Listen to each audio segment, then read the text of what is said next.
Hello students, अभी last class में हमने विद्युत विभव और विभवांतर के बारे में पढ़ा। उसके साथ ही हमने बिंदु आवेश के कारण विद्युत विभव ज्ञात किया और उसका फॉर्मूला हमने पढ़ा V = KQ/R, जहाँ K का मान हमें पता है 1/4πε0 या फिर 9 × 10⁹ लिखा जा सकता है। Q आवेश होता है और R दूरी होती है। अब ऐसे ही हमें अलग अलग आकृतियाँ दे रखी हो, जैसे हमने विद्युत क्षेत्र में ज्ञात किया था। विद्युत क्षेत्र में हमने कहा था कि गोलीय कोश हो, यानी कि खोखला गोला हो या फिर ठोस गोला हो। ठोस में भी हम कहते हैं कि चालक गोला हो सकता है या कुचालक गोला हो सकता है।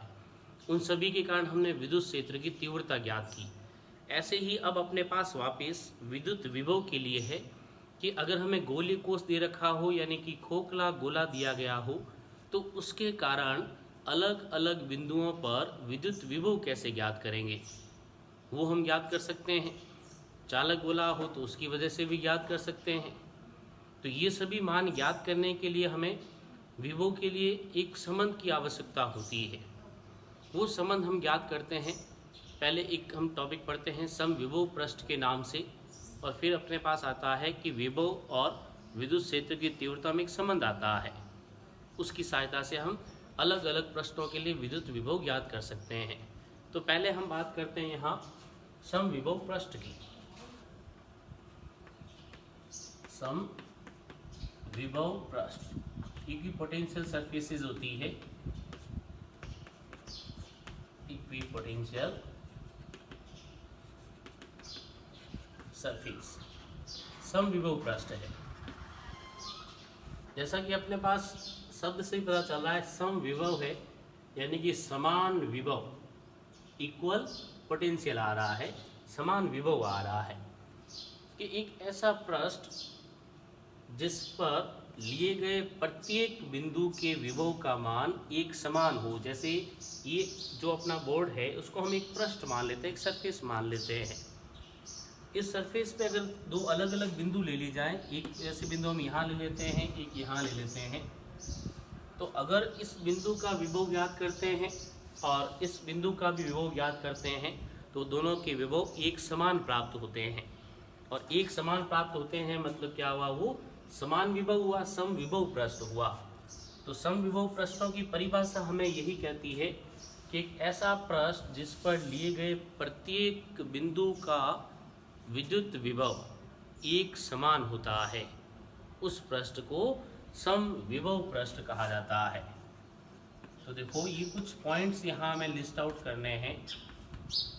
पहला पॉइंट मैं कह रहा हूँ कि सभी बिंदुओं का एक समान विभव, सभी बिंदुओं पर एक समान विभव होता है, वो अपने पास समविभव पृष्ठ होते हैं। अब सभी बिंदुओं के लिए एक समान विभव अगर है तो उसी पृष्ठ पर लिए गए किन्हीं दो बिंदुओं के मध्य विभवांतर क्या होगा। तो विभवांतर हम कहते हैं कि VA - VB लिख सकते हैं। विभवांतर दो बिंदु जैसे A और B हम ले रहे हैं, तो विभवांतर VA - VB लिखेंगे। तो VA - VB का मान कितना होगा, क्योंकि देखो VA और VB बराबर है, तो समान राशियों को घटाओगे तो अपने पास विभवांतर क्या मिलेगा, शून्य मिलेगा। यानी कि समविभव पृष्ठ के लिए विभवांतर का मान हमेशा शून्य होगा। ठीक है, सभी बिंदुओं का विभव हमने कहा एक समान है, तो विभवांतर अपने पास 0 आया, विभवांतर शून्य हुआ, 0 हुआ। फिर अब नेक्स्ट देखते हैं। अब विभवांतर शून्य है तो समविभव पृष्ठ के किसी एक बिंदु से दूसरे बिंदु तक आवेश को ले जाने में किए गए कार्य का मान क्या होगा। कार्य ज्ञात करें तो कार्य का सूत्र हमें पता है, जो विभव की परिभाषा है उसके अनुसार कार्य का फॉर्मूला हमें कहता है आवेश गुणा विभवांतर। आवेश गुणा विभवांतर, आवेश अपने पास कोई भी हो, विभवांतर शून्य है तो कार्य भी क्या हुआ, शून्य हुआ। कार्य भी अपने पास क्या हुआ, शून्य हुआ। हमेशा ध्यान रखें कि समविभव पृष्ठ पर एक बिंदु से दूसरे बिंदु तक आवेश को ले जाने में किए गए कार्य का मान हमेशा शून्य होता है, 0 होता है। अब जब कार्य 0 है तो विद्युत क्षेत्र की दिशा क्या होगी? तो विद्युत क्षेत्र की दिशा के लिए हम कहते हैं कि वो उस पृष्ठ के हमेशा लंबवत होगी, समविभव पृष्ठ के लंबवत होगी। विद्युत क्षेत्र की दिशा वो हमेशा क्या होगी? समविभव पृष्ठ के लंबवत, हमेशा समविभव पृष्ठ के लंबवत होगी, ये ध्यान रखें। उसके अलावा एक पॉइंट हमें और ध्यान रखना है कि समविभव पृष्ठ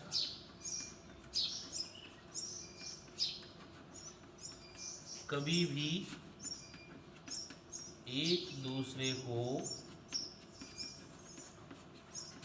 नहीं काटते हैं। They never intersect each other। वे कभी भी एक दूसरे को नहीं काटते हैं। ये अपने पास समविभव पृष्ठों के लिए कुछ पॉइंट्स है। पहला पॉइंट हमने कहा कि सभी बिंदुओं का विभव एक समान, विभवांतर हमेशा शून्य, कार्य हमने कहा शून्य, विद्युत क्षेत्र की दिशा पृष्ठ के लंबवत और समविभव पृष्ठ कभी भी एक दूसरे को नहीं काटते हैं। ये 5 पॉइंट हमें याद रखने हैं समविभव पृष्ठों के लिए। ओके, ये पॉइंट्स अपने आगे काम आएंगे। और फिर अब आगे एक हमने अभी टॉपिक कहा कि विद्युत क्षेत्र और विद्युत विभव में संबंध क्या होता है, वो संबंध हमें स्थापित करना है। उसी के अनुसार विद्युत क्षेत्र के लिए अपने पास एक नया मात्रक आता है। जैसे विद्युत क्षेत्र की तीव्रता के लिए हमने पहले एक मात्रक पढ़ा था, फॉर्मूले से आया अपने पास E=F/Q से, तो वो था न्यूटन प्रति कूलॉम, न्यूटन प्रति कूलॉम। ऐसे ही अपने पास यहाँ एक संबंध से हम नया मात्रक बनाते हैं। तो देखो, अगर कोई भी दो पृष्ठ है, जैसे एक पृष्ठ ये ले लेते हैं, एक ये ले लेते हैं, ओके। अब यहाँ से हम कहते हैं कि किसी आवेश को यहाँ ले जाना है, यहाँ ले जाए, तो कार्य का मान कैसे ज्ञात करेंगे? तो कार्य का मान हमें पता है कि dW बराबर होता है F/dx। कार्य के लिए हम क्या लिखते हैं? F/dx लिखते हैं। एग्जैक्ट जो फॉर्मूला है वो F.dx होता है।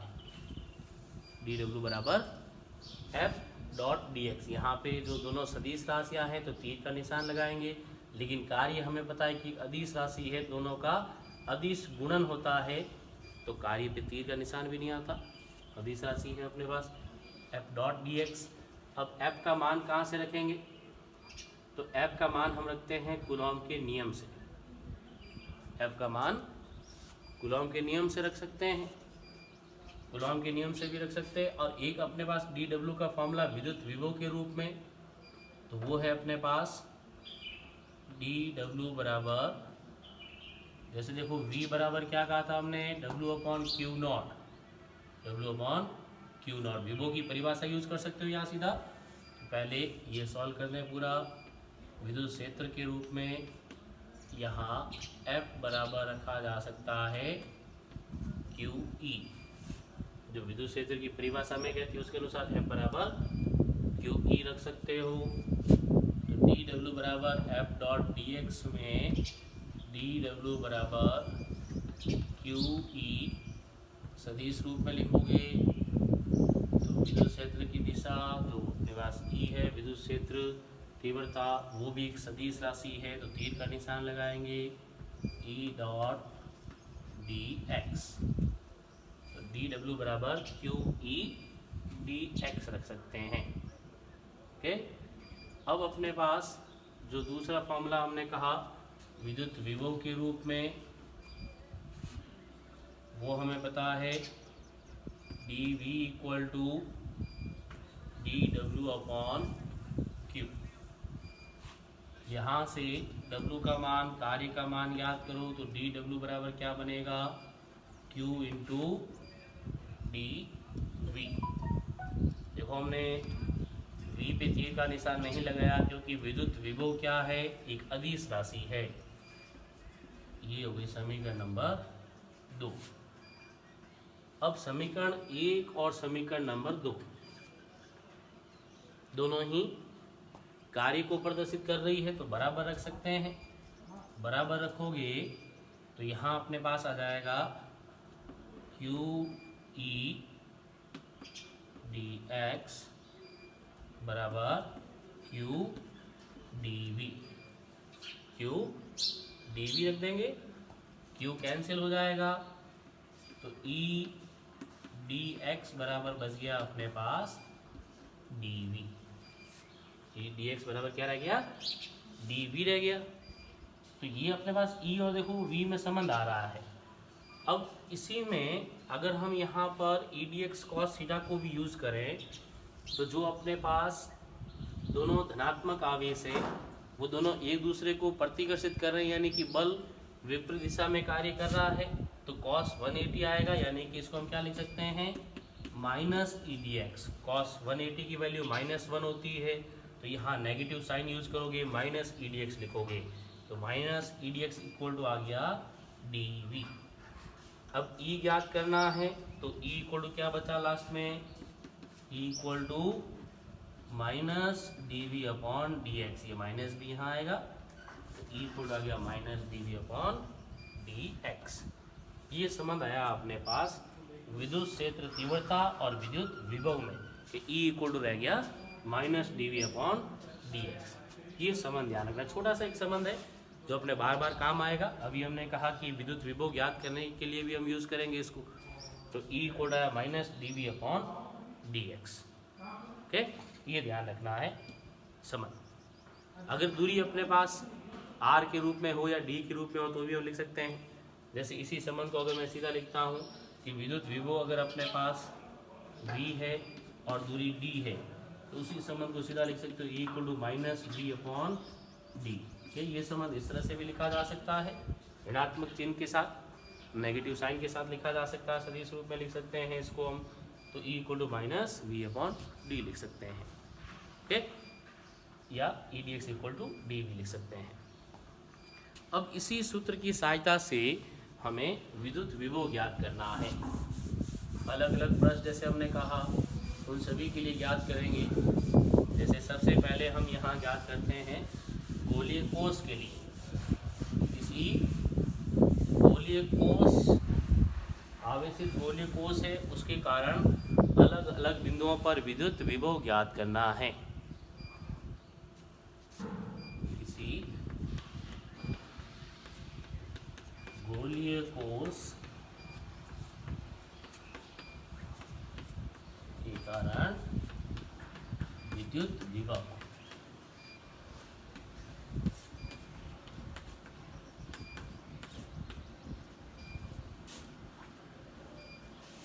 Electrostatic potential due to a hollow sphere.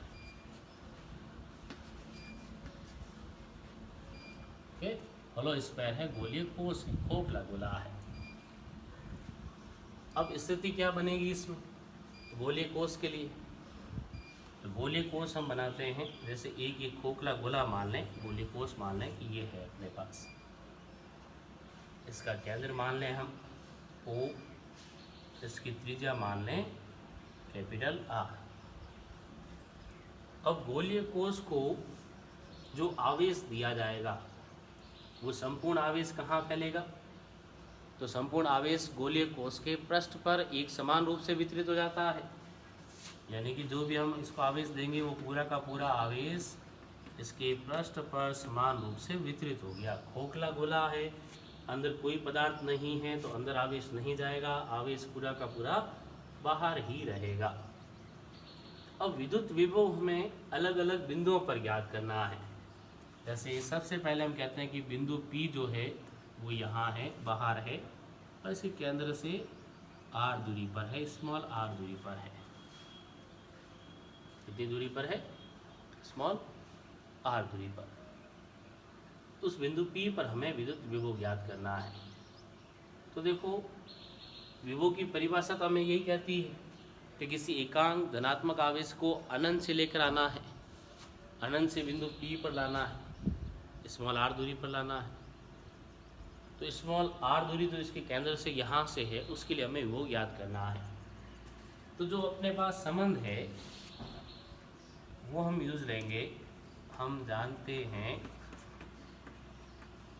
कि E इक्वल टू क्या था, minus dv upon dx।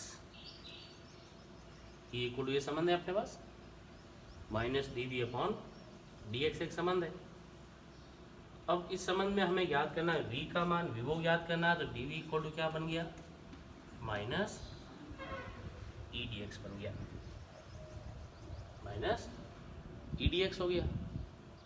Okay, अब dv equal to minus e dx है, तो e का मान कहाँ से लाएं, तो e का मान हमने पहले पढ़ा है गॉस थ्योरम में कि जब बिंदु P इस गोलीय कोश से बाहर स्थित है, तो बाहर होने की स्थिति में e का मान क्या होता है, तो यहाँ E बराबर हमने पढ़ा था KQ अपॉन R स्क्वायर।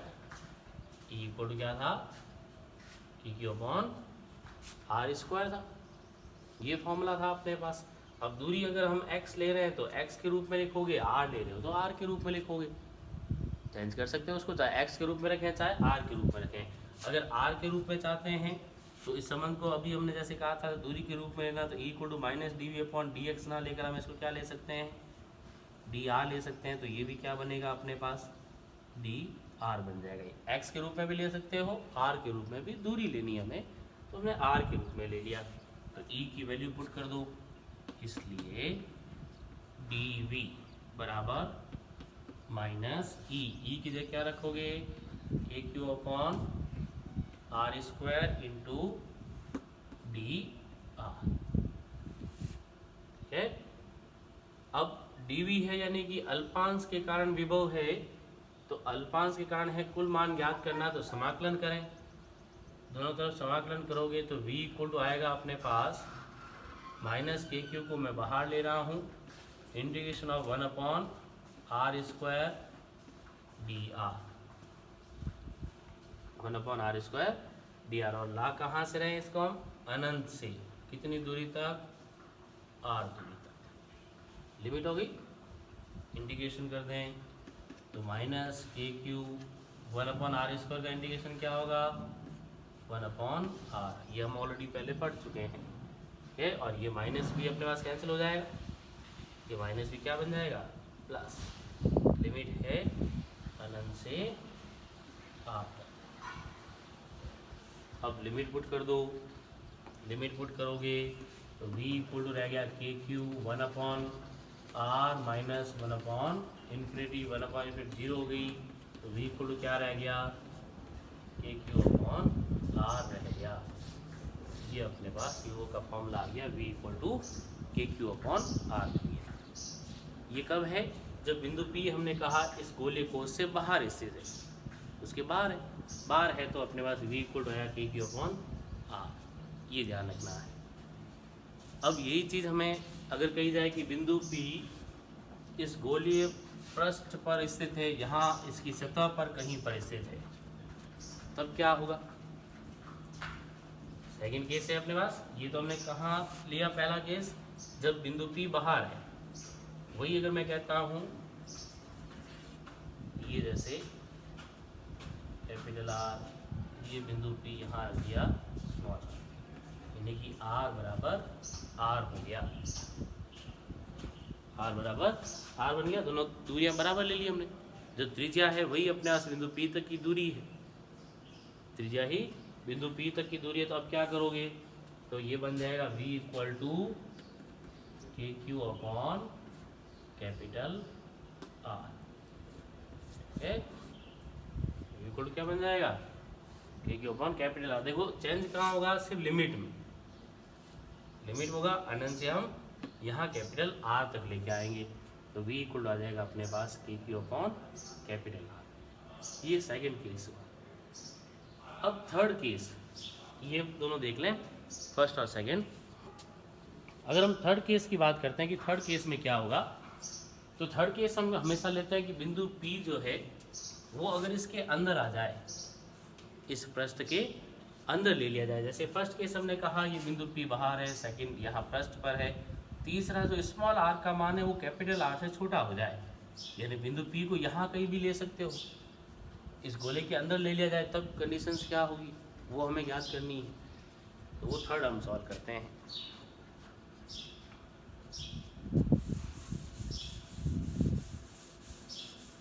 तीसरा पॉइंट हमें सॉल्व करना है, उसका ध्यान रखना है।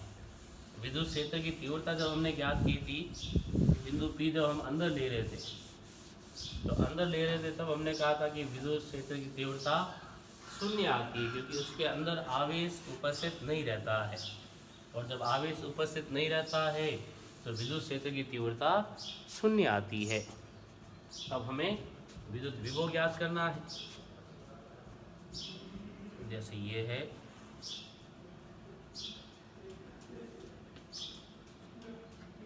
ये ले लिया हमने बिंदु P, ये दूरी हमने कहा स्मॉल r है। अब विभव की परिभाषा तो वापस वही कि अनंत से बिंदु आवेश को लाने में किया गया कार्य होता है। संबंध वापस अपने पास वही, तो अभी हमने लिखा कि अपने पास होता है dV = -E/dx, ये लिखा भी हमने पहले भी। फिर E = dV/dx होता है, dV = -E/dx होता है, ये संबंध। E का फॉर्मूला अगर हमें देखा जाए कि बिंदु P जो है अंदर है और आवेश को हम लेके आ रहे हैं पहले अनंत से पृष्ठ तक, पृष्ठ से फिर ला रहे हैं इसके अंदर, तो जो V अपने पास है इसको मैं लिखता हूँ -E/dx infinity to small r।